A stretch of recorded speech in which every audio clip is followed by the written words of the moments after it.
భూషణం గారి భోషాణం. గోపాలపురంలో భూషణం గారిని ఎరుగని వారంటూ లేరు. ఆయన వడ్డీ వ్యాపారి. ఊళ్ళో ఎవరింట్లో శుభం జరిగినా, అనుకోని కష్టమొచ్చినా భూషణాన్ని ఆశ్రయించక తప్పదు. వచ్చిన వాళ్ల అవసరాన్ని బట్టి వడ్డీ శాతం పెంచే ఆయన్ను చాటుమాటుగా ఊళ్ళో వాళ్లంతా తిట్టుకునేవారు. ఆయన ఇంట్లో తాతల కాలం నాటి పెద్ద భూషాణం ఉన్నదని, దాని తాళం చెవి ఎల్లప్పుడూ భూషణం మొలతాళ్లో వేలాడుతూ ఉంటుందని, అందులో డబ్బుందని తప్ప ఏ పాటి ఉన్నదో ఆయన భార్య కనకంకు కూడా తెలియదని అనుకునేవారు.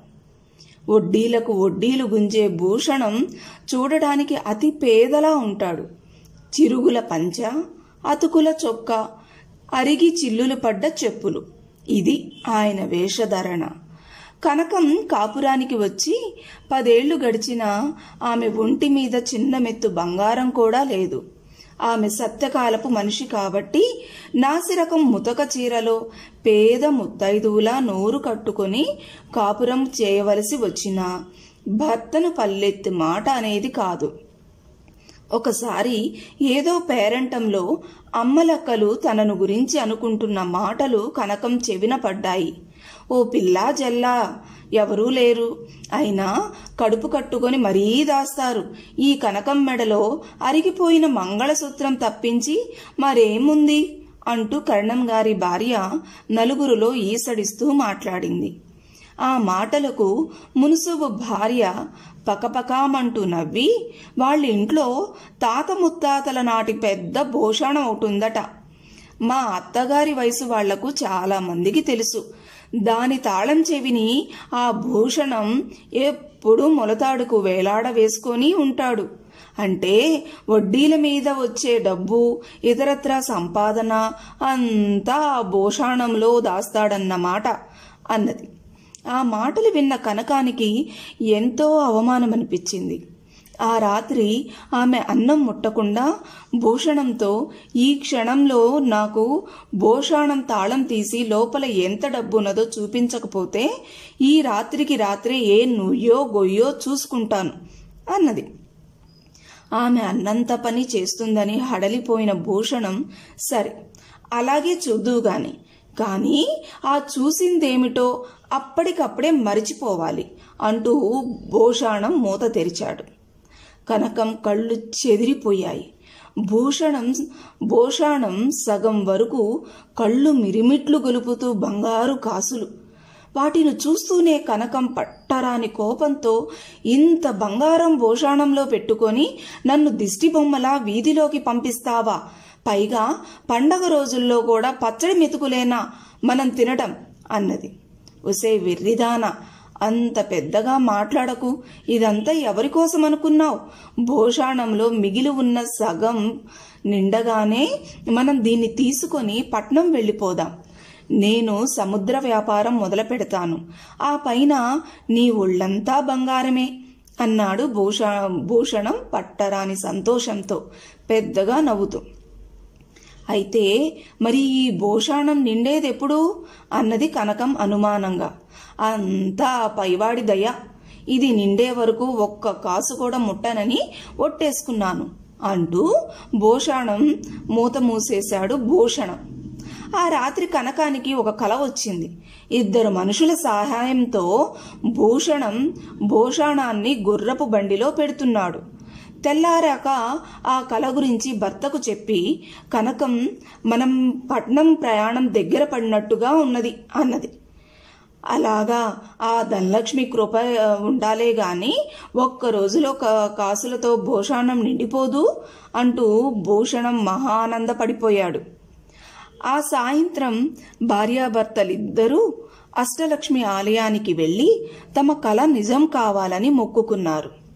తర్వాత వాళ్ళు పూజారి బాదం ఆకులలో పెట్టి ఇచ్చిన చక్ర పొంగలని ఒక పెడగా కూర్చొని ఆనందంగా తినసాగారు.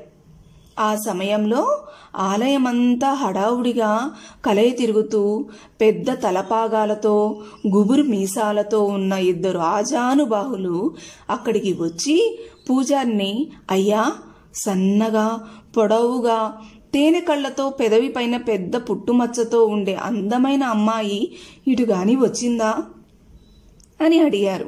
ఆ మాటలు భూషణం, కనకం విన్నారు. పూజారి వాళ్లతో అలాంటి అమ్మాయి ఎవరూ రాలేదని చెప్పాడు.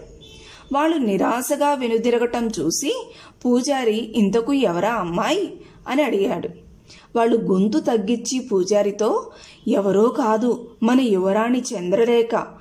ఆమె ఆ మధ్య తూర్పు కొండ ప్రాంతాలకు విహారానికి వెళ్ళినప్పుడు మహా అందగాడైన ఒక చెంచు యువకుణ్ణి ప్రేమించింది. ఆ సంగతి తెలిసి రాజుగారు మండిపడి వంశ గౌరవం వల్లకాటి పాలవుతుందని యువరాణిని గట్టిగా కోప్పడ్డాడు. ఆమె రహస్యంగా భవనం వదిలి పారిపోయింది. రాజుగారు ఆమెను సురక్షితంగా తీసుకువచ్చిన వారికి 50,000 వరహాల బహుమతి ప్రకటించారు. మేము ఆమె కోసం గాలిస్తున్నాం అని చెప్పి వెళ్ళిపోయారు. ఆహా, 50,000 వరహాలతో మన భూషణం నిండిపోతుంది అన్నాడు భూషణం.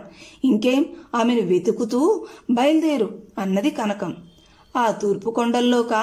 ఇంకా నయం, ఆ కొండ ప్రాంతాలలో పులులు, ఏనుగుబండ్లు విచ్చలవిడిగా తిరుగుతుంటవి అన్నాడు భూషణం. ఆ రాత్రి భార్యాభర్తలు భోజనాలు ముగించుకొని పడుకోబోతుండగా వీధి తలుపు చప్పుడైంది.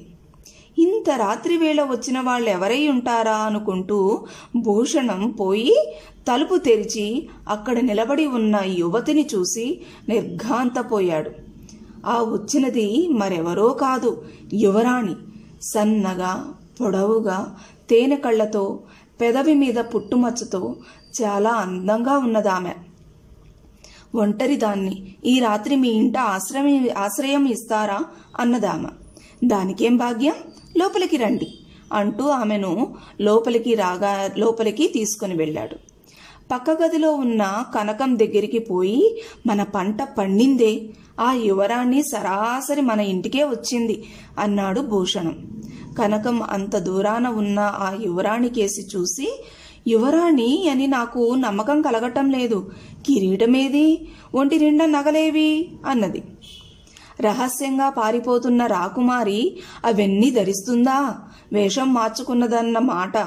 నేను ఇప్పుడే బసవన్న బాడుగ బండిలో బయలుదేరి రాత్రికి రాత్రే రాజుగారిని కలుసుకొని తీసుకువెళ్లడానికి భటులతో సహా వస్తాను. రేపు రాత్రికే మన భూషణం నిండిపోతుంది అంటూ భూషణం పెరటి దారిన పోయి బసవన్న బండిలో రాజధానికి బయలుదేరాడు. బండి సగం దూరం వెళ్లగానే నిలిచిపోయింది. ముందు చాలా బండ్లు నిలబడి ఉన్నాయి. దారిలోని ఏరు పొంగింది. బసవన్న ముందుకు వెళ్లి చూసి వచ్చి, తెల్లవారేలోగా ఏరు తీసే సూచనలు లేవు, రాత్రికి ఇక్కడే మనకు జాగరణ తప్పదు అన్నాడు. అది విన్న భూషణానికి నెత్తిమీద పిడుగు పడినట్టు అయింది. తెల్లవారేలోగా ఇల్లు చేరకపోతే యువరాణి ఇంట్లో నుంచి బయటపడుతుంది. తను వెంటనే వెళ్లి ఆమె నిద్రిస్తున్న గదిని బయట నుంచి గడియ పెట్టాలి. ఆ తర్వాత నిదానంగా వెళ్లి రాజుగారిని దర్శించవచ్చు. ఇలా ఆలోచించిన భూషణం బండిని వెనక్కు తిప్పించి ఇల్లు చేరేసరికి వీధి తలుపు బార్లా తెరిచి ఉన్నది. అది చూసి నిర్ఘాంతపోయి పరుగున ఇంట్లోకి పోయేసరికి ఒక గదికి బయట గడిపెట్టి ఉన్నది. లోపల నుంచి కనకం కేకలు పెడుతూ తలుపు బాదుతుంది. భూషణం తలుపు గడి తీశాడు.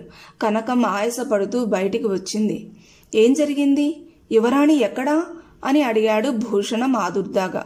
అది యువరాణి కాదు, దొంగల రాణి. నాకు కొంచెం కునుకు పట్టేసరికి అది వెళ్లి వీధి తలుపు తీసింది. ఊళ్ళో అందరికీ తెలిసిన నీ భూషణం సంగతి మనకు గుళ్ళో కనిపించిన గుబురు మీసాల వాళ్లకు తెలిసుండాలి. వాళ్ళు ఆ దొంగల రాణి వెంట వచ్చి నన్ను భయపెట్టి నా ఎదుటే ఆ భూషణాన్ని ఎత్తుకుపోతూ నన్ను గదిలోకి నెట్టి బయట గడిపెట్టారు అని చెప్పింది కనకం.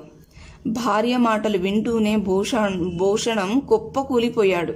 కనకం అతడికి ఒక లోటా మంచినీళ్లు తెచ్చి ఇచ్చి, ఎందుకంత విచారం, భూషణం ఉండి మనం కటిక దరిద్రుల్లా బతికాం.